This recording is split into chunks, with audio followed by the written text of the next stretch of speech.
Hello friends, welcome to the world of horror and suspenseful stories. और आज मैं आपके सामने लेकर आया हूं दो और कहानियां जो कि राजस्थान के सबसे फेमस लेजेंड्स हैं, जो कि राजस्थान की सबसे फेमस कहानियां हैं जिन्हें हम लोग बचपन से सुनते आए हैं। और आप में से कई लोग शायद इनके बारे में पहले से जानते होंगे और कुछ लोग ऐसे हैं जो आज पहली बार इनके बारे में सुनेंगे। ये रियल है या नहीं ये कोई नहीं जानता। इनमें से एक दो इवन दोनों ही जगह मैंने खुद अपनी आंखों से देखी हुई, मैंने दोनों जगह को विजिट किया हुआ है, तो ऐसा सच मुझे कोई चीज़ फील नहीं हुई।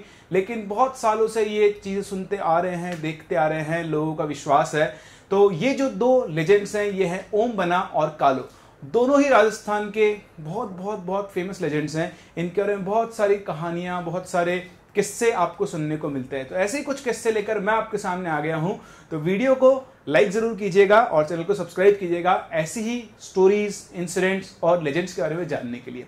तो सबसे पहले हम स्टार्ट करते हैं ओम बनासा के साथ में। देखिए हमारे यहाँ पर इनको बहुत ही इज्जत से नाम दिया था, जय श्री ओम बना, तो इन्हें ओम बनासा बोलता है। बना इज राजपूत, जैसे मैं भी राजपूत हूँ, तो हम लोग राजपूतों के अंदर जो छोटे या यंग लड़के होते हैं उनको बना बोलते हैं। बना जो हमसे बड़े लोग हैं वो हमें बना के नाम से बुलाते हैं। तो ये ओम बना है और ओम बना की जो कहानी है, इनके साथ जो एसोसिएटेड स्टोरी है, जो इंसिडेंट है, वो कुछ ऐसा है कि ओम बना को बाइक का बहुत शौक है। सभी लड़कों को बाइक का बहुत शौक होता है, ठीक है। तो इनको भी बाइक, इनके पास एक बाइक थी और लोग उसे बुलेट बोलते हैं, बट मैंने देखा था तो मुझे लगा कि एक राजदूत है, बट स्टिल मैं इसे बुलेट ही बोला करूंगा। तो इनके पास एक बुलेट बाइक थी और बुलेट से उन्हें बहुत प्यार था। दिन रात वो अपनी बुलेट पे ही घुमा करते थे, है ना, बिल्कुल उसको अपने आप से ज्यादा उस बुलेट को प्यार किया करते थे। एक बार ऐसे ही चलते चलते अचानक से उनका एक्सीडेंट हुआ और एक्सीडेंट में क्या, उनकी बाइक जो थी वो एक पेड़ था, उस पेड़ से टकराई और बाइक उनका वहीं पर क्या हो गया, देहांत हो गया। तो एक एक्सीडेंट में उनकी डेथ हो गई। अब डेथ हो गई, पुलिस को पता चला, तो पुलिस उस एक्सीडेंटेड बाइक को, अच्छा बाइक जो थी उसकी हालत आप देख सकते हैं, ये उनका मंदिर है जो लोगों ने बनाया हुआ है और ये वो बुलेट बाइक है जो उस टाइम एक्सीडेंट हुई थी। आप अगर ध्यान से ऑब्जर्व करेंगे, इमेजेस सर्च करेंगे, तो आप देखेंगे इसके वायर्स टूटे हुए हैं, ब्रेक वायर्स, गियर वायर टूटे हुए। ये बाइक किसी भी तरह से चलने की हालत में नहीं थी जब इसका एक्सीडेंट हो गया था, ठीक है। जब एक्सीडेंट हो गया, देखो ये ब्रेक वायर टूटा हुआ है यहाँ से, ये बाइक चलने की हालत में नहीं थी। तो पुलिस वाले इस बाइक को लोड करके लेकर गए थाने के अंदर वहां रख दिया। ओम बना के घर वालों को उन्होंने इन्फॉर्म किया और फिर उनका अंतिम संस्कार वगैरह हुआ। अब इसे बाइक उन्होंने थाने लाके रख दी। अगले दिन क्या हुआ, बाइक वहां से गायब मिली। पुलिस को समझ नहीं आया कि बाइक तो ही पड़ी थी, ये बाइक को कौन लेकर गया, कबाड़ बाइक को कोई उठा के लेके जाएगा। तो उन्होंने, अब पुलिस वाले ऐसा तरह के ढूंढने जाएंगे, ठीक है पता नहीं चलेगा क्या फर्क पड़ता है। तो उनको खबर मिली कहीं से कि वो बाइक जो है वो बाइक तो वहीं पड़ी हुई है जहां पर एक्सीडेंट था। तो पुलिस वालों को विश्वास नहीं हुआ, वो लोग वहां भाग के पहुंचे, वहां भाग के उन्होंने देखा तो बाइक एक्चुअली वहीं उस पेड़ के नीचे ही पड़ी हुई थी जहां पर उनका एक्सीडेंट हुआ था।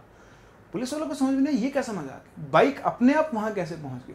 खैर उन्होंने ध्यान नहीं दिया, वो बाइक को उठा के वापस लाए और उन्होंने थाने में ले जाकर उसको वापस रख दिया। अगले दिन देखा तो बाइक वहां से फिर गायब। पुलिस वालों को समझ नहीं आया, बाइक आज फिर वापस गायब हो गई, एक रात में बाइक वापस से गायब हो गई। पुलिस वाले वापस उस जगह पहुंचे, उन्होंने देखा अरे बाइक तो वापस यहीं खड़ी है। इस तरह से पुलिस वाले जाते, उस बाइक को लेकर आते, फिर उन्होंने लाके रखा थाने में। फिर अगले दिन जब वो उठे, देखा बाइक फिर से वहां पे गायब है। फिर से वहां पहुंचे, देखा बाइक वहीं पर थी जहां पर एक्सीडेंट हुआ था। इस तरह से पुलिस वालों का दिमाग खराब हो गया। उस टाइम सर्वेलेंस कैमरास तो नहीं थे, तो पुलिस वाले सोचा भैया निगरानी करते हैं और देखते हैं बाइक को ले जा कौन रहा है बार बार। जब उन्होंने देखा रात के टाइम, जो पुलिस वाले बैठ के चुपचाप छुप के बैठ गए, उन्होंने देखा कि वो बाइक कोई ले जा नहीं रहा था, वो बाइक अपने आप चल के, अपने आप थाने से निकली और चल के उस जगह पर पहुंच गई जहां पर एक्सीडेंट हुआ था। आप सोचो अगर आपने वो चीज खुद अपनी आंखों से देखी तो आपकी क्या हालत होती है। बाइक जो एक्सीडेंटेड है चलने की हालत में नहीं है, रात को अचानक से वो बाइक खड़ी होती है और चल के वापस उसी जगह पहुंच जाती है जहां से उसको उठा के लाया गया था, जहां एक्सीडेंट हुआ था। उससे पहले, या सिर्फ इतना, उससे पहले जिस दिन ओम बना का एक्सीडेंट हो गया, उनकी डेथ हो गई थी। तो ऐसा होता है ना गांव में, आजकल तो क्या चलो पता लग जाता है गांव में डेथ हुई तो कई लोगों को पता ही नहीं चलता है। मतलब सुबह 11 बजे एक्सीडेंट हुआ और 2 बजे के आसपास कोई जा रहा है तो उसने ओम बना को देखा था। हाँ, लोगों ने ओम बना को जाते हुए देखा। इवन डेथ के 2-3 दिन बाद तक भी कई लोगों ने ओम बना को देखा और उन्हें अपने आंखों पर विश्वास नहीं है कि ओम बना, कई लोगों को पता था कि डेथ हो गई, कई लोगों को पता नहीं था कि डेथ हो गई है। तो जिनको पता नहीं था शुरुआत में पहले दूसरे दिन, तो उनको तो उन्हें लगा कि ठीक है ओम बना जा रहे होंगे, जाते ही रोजाना जाते हैं, मिलते थे। लेकिन इवन कुछ दिनों तक ओम बना उनको दिखते रहे, तो समझ में नहीं आया लोगों को कि ये कैसे हो रहा है। तो जो बाइक थी, जो बाइक अपने आप चल के पहुंच रही थी, कितनी भी कोशिश कर ली, तो पुलिस वालों ने क्या किया, उस बाइक को फिर वहीं खड़ा कर दिया। अब जब लोगों को ओम बना के बारे में पता चलने लगा, उनकी बाइक के बारे में पता चलने लगा, तो उनके जो पिताजी थे उन्होंने क्या किया, वहां पर उनकी बाइक के जगह पर एक छोटा सा मंदिर बनाया और फिर लोगों में उनके लिए आस्था आने लगी और लोगों ने वहीं पर उनका मंदिर बना दिया। जो आपके सामने रखा हुआ है ये उनकी बाइक है जो कि कांच के एक बॉक्स के अंदर पैक्ड है, इसकी पूजा की जाती है। ये जगह मैंने खुद अपने आप विजिट की हुई है, मैंने ये विजिट की थी 2013 या 14 के अंदर। तो ये एक हाईवे है जो पाली की तरफ रास्ता जाता है, पाली एक और डिस्ट्रिक्ट है कोटा राजस्थान के अंदर, ठीक है, जोधपुर से पाली की तरफ जाते हैं। तो रास्ते में बिल्कुल हाईवे के जस्ट टच होकर ही ये मंदिर है छोटा सा। और यहाँ पर एक रूल है, यहाँ पर इस मंदिर के सामने से कोई भी बाइक या फिर कार या फिर बस या कोई भी व्हीकल गुजरता है तो उस व्हीकल को अपने हॉर्न को 2 बार हॉर्न करना होता है। ऐसा लोग कहते हैं कि अगर कोई बिना हॉर्न करे निकल गया तो आगे जाकर उसकी गाड़ी का एक्सीडेंट हो सकता है। खैर ऐसा हुआ या नहीं हुआ ये तो मैं नहीं जानता, लेकिन ये है कहानी ओम बना की। कई बार लोगों को अपनी गाड़ियों से, अपने टॉयज से, कोई ऐसी चीज होती है उससे बहुत ज्यादा प्यार होता है और इवन डेथ के बाद भी उनका लगाव उस चीज से नहीं जाता है। तो वो हमेशा हमेशा के लिए इस बाइक में बस गए।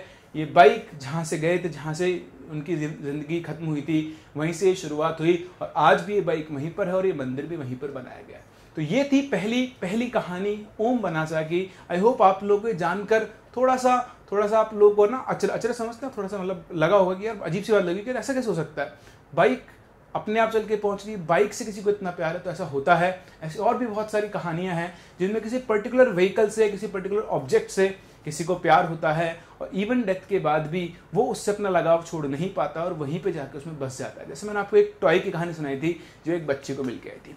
दूसरी कहानी है जनता की भारी डिमांड पर, आपने बहुत बार मेरे मुंह से सुना, दैट इज अबाउट कालो।